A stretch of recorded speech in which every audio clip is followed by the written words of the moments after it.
8वें साल अशोक ने साम्राज्य विस्तार के लिए कलिंग से युद्ध छेड़ दिया। इस भीषण युद्ध में लाखों लोग मारे गए, लाखों अपाहिज हुए। कलिंग की धरती खून से लाल हो उठी।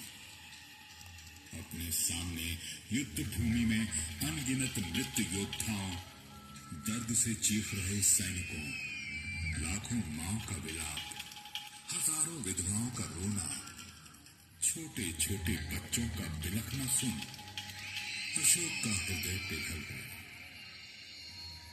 अशोक करुणा से भर उठा। याद आ गई उसे देवी, याद आ गए उसे करुणा और मैत्री से भरे बुद्ध। अब वो युद्ध का परिणाम तो नहीं बदल सकता था, पर अपना मार्ग तो बदल सकता था ना। उसी क्षण उसने संकल्प किया, ये मैंने क्या कर दिया? इस महाविनाश का कारण मैं अशोक। अब मौर्य साम्राज्य में युद्ध की नहीं, धर्म की फेरी बजेगी। मैं पश्चाताप करूंगा, धर्म का मार्ग चुनूंगा। अशोक ने अपना नवीन पुनीत मार्ग चुन लिया। और अब वो जिस यात्रा पे निकला, वहां विध्वंस नहीं, केवल सृजन था। अशोक की धर्म यात्रा प्रारंभ हो चुकी थी। वो उपगुप्त के साथ लुम्बिनी पहुंचा, जहां तथागत का जन्म हुआ था। फिर बोध गया, जहां बुद्ध को निर्वाण प्राप्त हुआ था। उसने सारनाथ के दर्शन किए, जहां बुद्ध ने धर्म चक्र प्रवर्तन किया था। श्रावस्ती के जेतवन की यात्रा की, जहां बुद्ध ने कई वर्ष वास किया था। और कुशीनारा भी गया, जहां बुद्ध ने परिनिर्वाण प्राप्त किया था। अशोक के मन में विचार आया, मैंने तो कुशीनारा में तथागत के अस्थि अवशेषों पर बने स्तूप के दर्शन किए हैं, पर मेरा देश, मेरी प्रजा कैसे करे? कैसे मैं विश्वास दिलाऊं मनुष्यता को कि किसी जीवन में जीते जी निर्वाण संभव है? अशोक ने पृथ्वी को बुद्ध की रूप काया और स्तूप बनवाकर धर्म काया में बदल डालने का निर्णय लिया। अशोक ने शांतिपूर्ण तरीकों से दूसरे राज्यों और गणराज्यों से तथागत के अस्थि अवशेषों को प्राप्त कर उनका बंटवारा करवाया। फिर सोने, चांदी, सूत्रमणि और स्फटिक की 84,000 छोटी छोटी पेटियों में तथागत की पवित्र अस्थियों को रखवाया।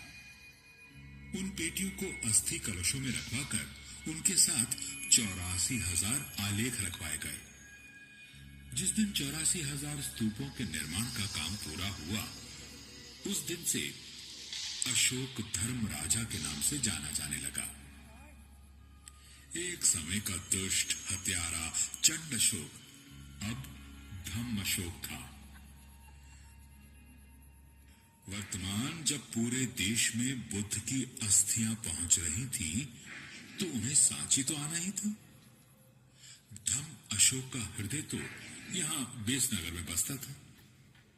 उनके प्रिय महेंद्र और संघमित्रा की मां, उनकी पत्नी देवी, किसी तपस्विनी, किसी भिक्षुओं की तरह बुद्ध, संघ और धम्म की उपासना कर रही थी। इसलिए सांची के स्तूप के लिए इस स्थान को चुना गया। देवी ने यह भिक्षुओं के लिए विहार बनवाया। अशोक ने यहां ईंटों का स्तूप बनवाया।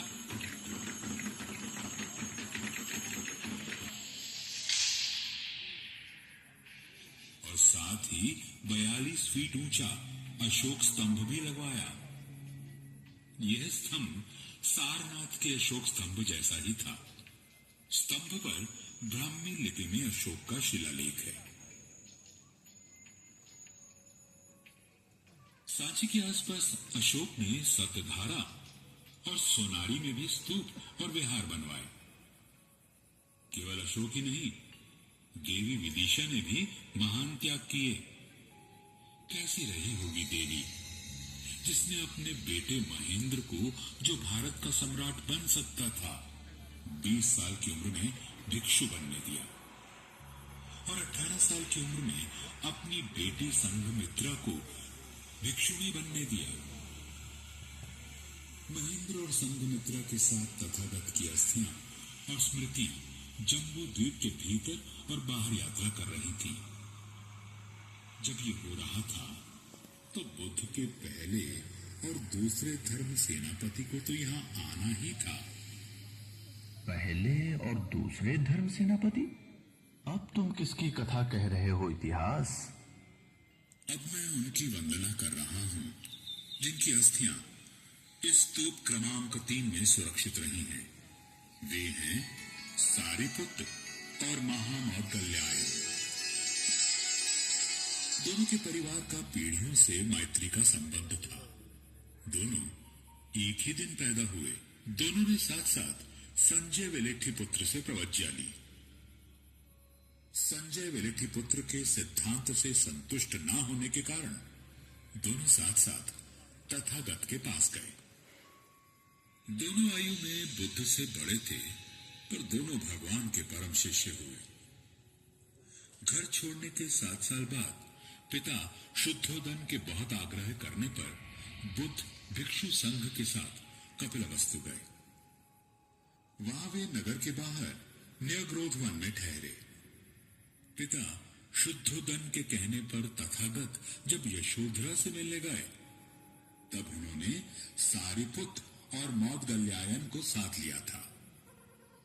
भिक्षु, मैं बंधुओं से मुक्त हूँ, पर यशोधरा नहीं।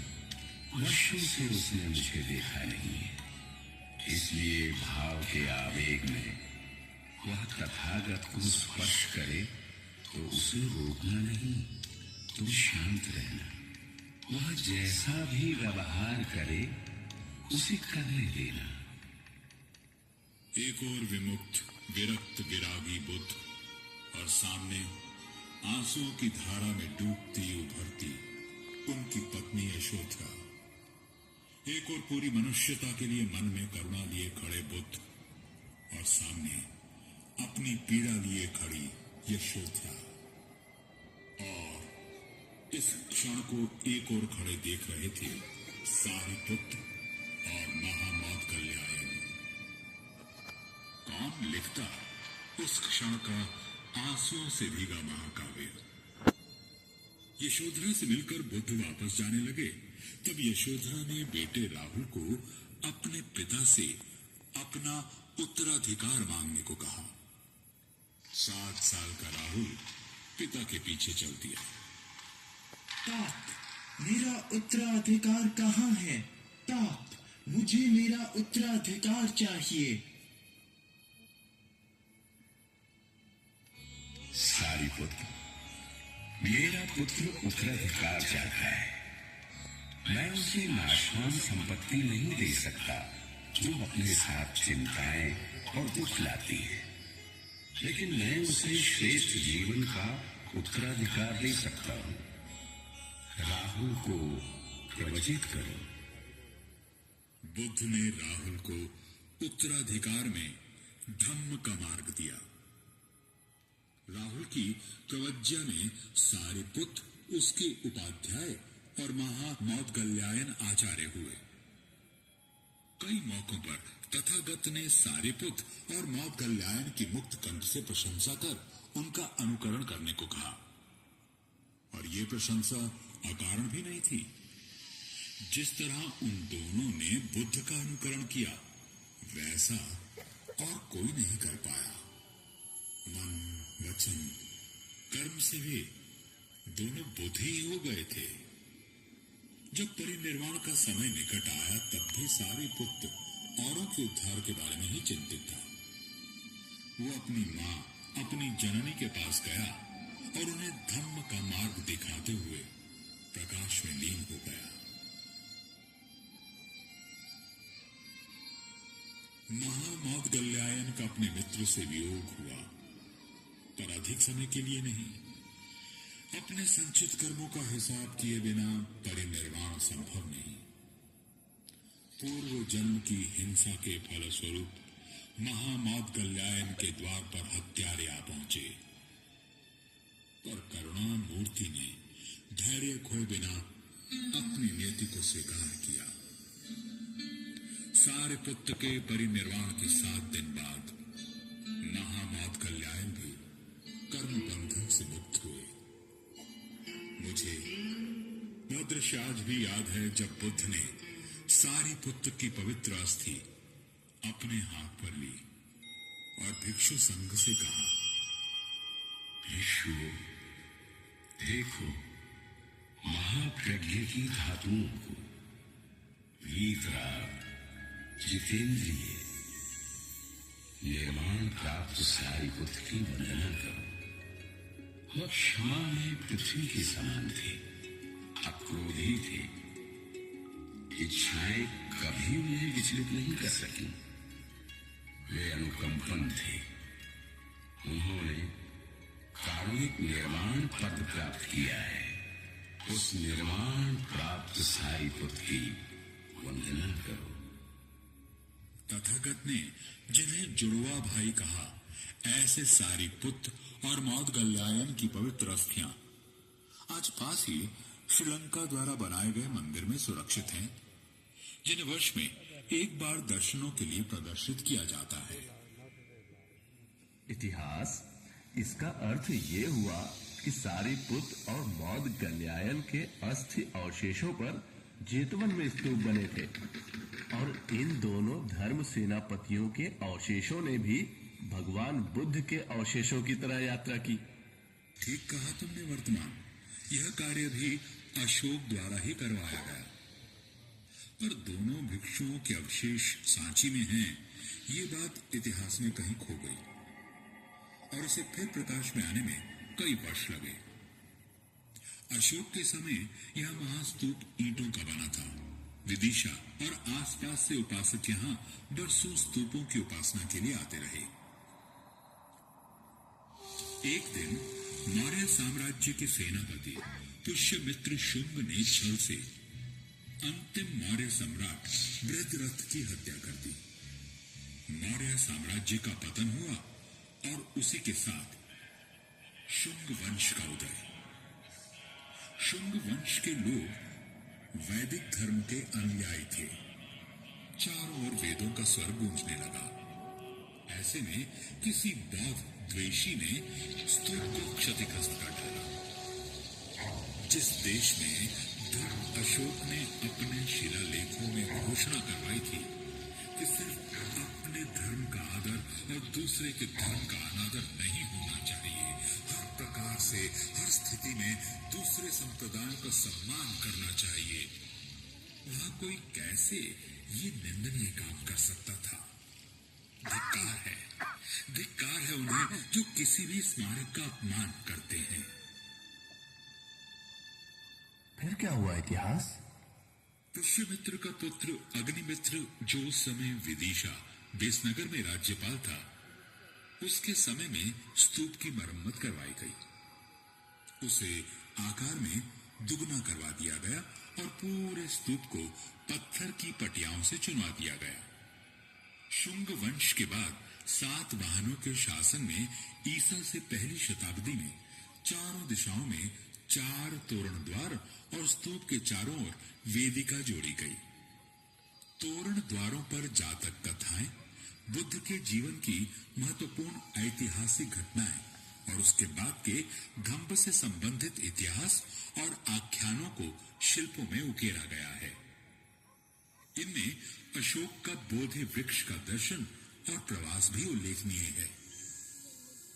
ध्यान देने वाली बात यह है कि तोरण द्वार के इन शिल्पों में बुद्ध को मूर्ति रूप में न दिखाकर सिंहासन, चक्र और पद्म चिन्ह जैसे प्रतीकों में दिखाया गया है।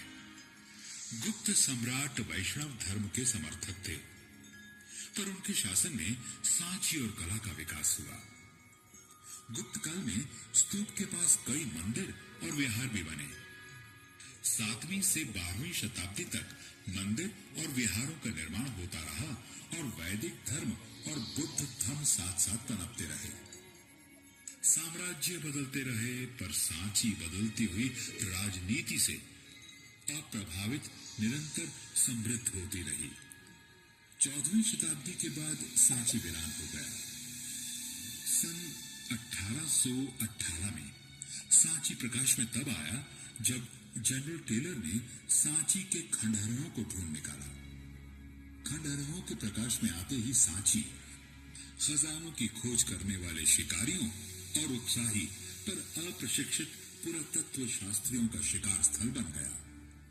स्मारकों में छिपे रहस्यों को ढूंढने और छिपे खजानों को लूटने की चाह ने सांची के स्मारकों को बड़ा नुकसान पहुंचाया।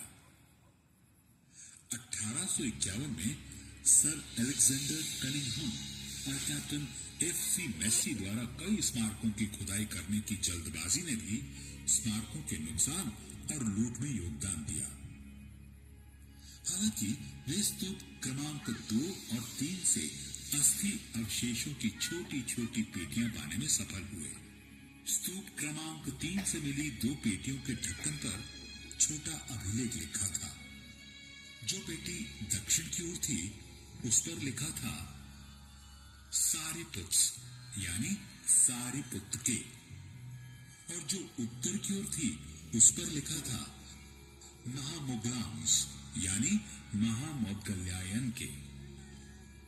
ओह, यानी अभिलेखों के कारण सारीपुत और मौदगल्यायन के अवशेषों की पहचान हुई। हाँ, दोनों मित्र जन्म में साथ रहे, जीवन में साथ रहे, परिनिर्वाण में साथ रहे और स्तूप में भी साथ साथ रहे। दाएं और बाएं जैसे दोनों बुद्ध के दाएं और बाएं रहा करते थे।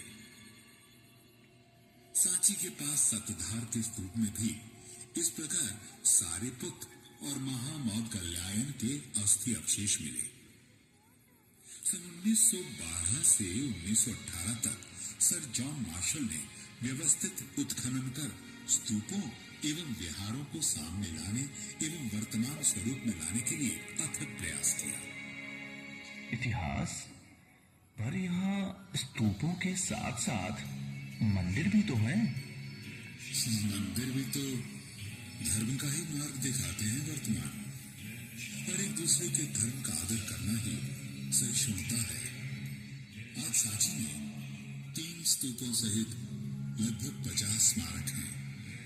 इतिहास के अलग अलग कालखंडों में समन्वय और सहिष्णुता, यही तो सांची और भारत का दर्शन है।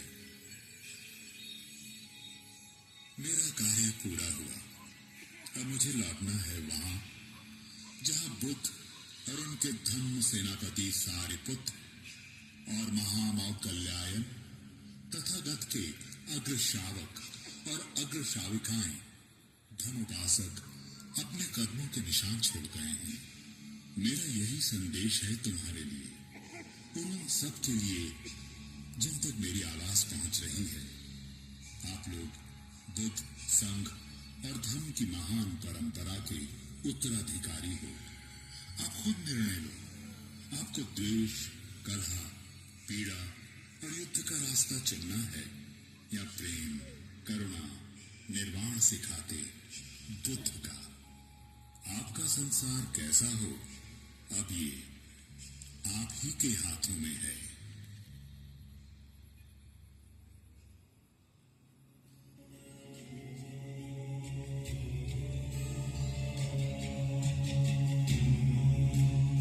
और इस प्रकार शांति और सौहार्द का संदेश देकर इतिहास तन का ध्यान हो गया और हमारी कथा भी पूरी हुई। इतिहास ने वर्तमान के कंधों पर जो दायित्व धरा है उसे हमें मिलकर निभाना है। इस कार्यक्रम के अंत में हम आपसे यही कामना करते हैं कि आप अपने जीवन को प्रेम के पथ पर लाने का प्रयास करें। ये थी मध्य प्रदेश पर्यटन विभाग की प्रस्तुति।